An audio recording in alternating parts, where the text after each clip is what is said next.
Hey there, so today we have another review. This is a beer from Kane out of New Jersey. Yeah, pretty famous. If you know New Jersey breweries, Kane is pretty famous. They have one of the best barrel aged programs I've ever had. Yeah, going to Extreme Beer Festival in Boston, having been to the tap room, just constantly blow me away with the barrel aged beers that they have. So I actually do have a special bottle to review for you guys. But this is our flagship beer. This is Hazy IPA, 6.6%. Shout out to Matt, who is a local friend, and he was actually in New Jersey recently. Grabbed me this can, so thank you so much, Matt. Shout out to Matt. Oh wow, this beer is very pale.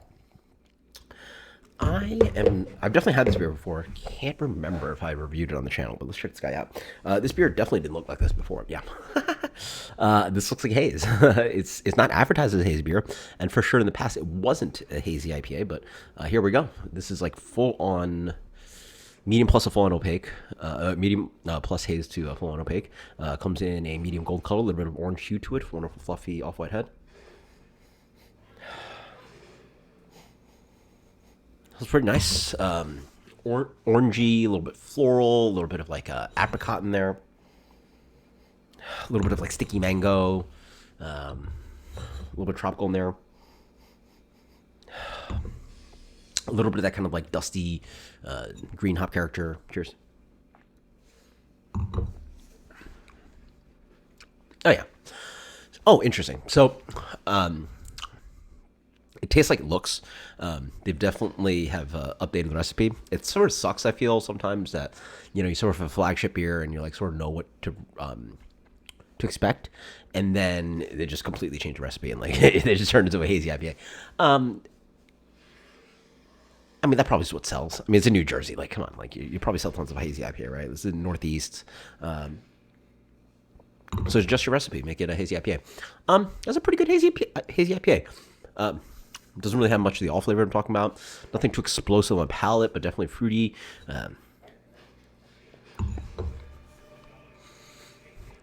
I get a good amount of like combination of like citrus and tropical.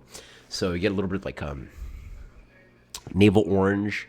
Definitely a little bit of light mango character, but not very sweet. This beer's not very sweet.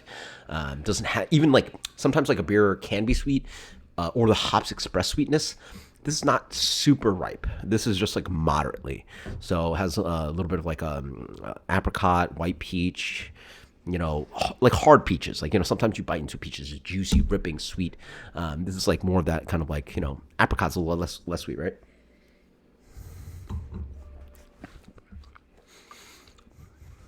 A little bit of mango in there. So there's a hint of this kind of like tropical sweetness, but it's really nice and restrained. Not all hazy IPAs have to be just ripping, juicy, creamy, or rippingly ripe and juicy fruit character. You can have a spectrum of fruit character that somewhat ripe, but not all the way ripe, right? So that's what this beer does.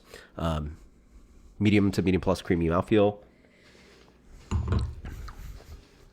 I almost get a little bit, actually noticeable, amount of this like bubblegummy, juicy fruit thing that Treehouse has.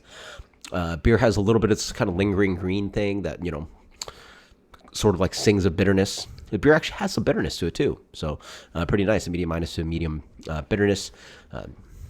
Yeah, that's a good hazy IPA. Honestly, super crushable. Has a fruit character. Has a little bit of the aromatics. Has bitterness too, which is nice. Like it's fun to have like diversity in hazy IPA. Not everything has to be completely devoid of bitterness. This has like a solid, noticeable, lingering bitterness to it, like more like classic IPA. But then it is a juicy, tropical, citrusy kind of beer. But it doesn't although have go all the way to ripe. So like it's somewhat ripe. Definitely some fruitiness. Definitely a creamy kind of hazy IPA mouthfeel. Solid amount of bitterness. It just like is really good. Yeah, this stands out semi-unique, or I guess I don't think that's a word, but it's rarer on the hazy IPA spectrum, and it's well built and has a lot of characteristics I like. That's really good. Wow.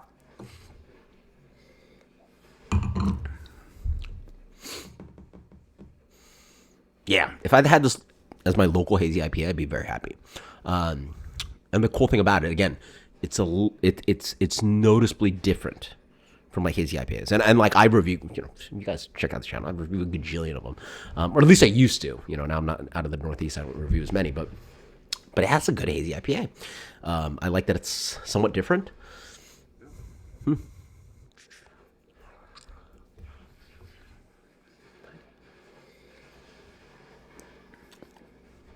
That's really good. I'm gonna give it a 96 on the dot. 96 on the dot.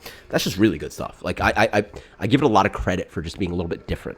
The noticeable bitterness and not relying on just like rich, sticky, creamy, ripe, juicy. Like it has some of those things, but it doesn't have to be turned all the way. So it has a nice drinkability to it. 96. Until next time. Cheers. Thanks so much, Matt. Later.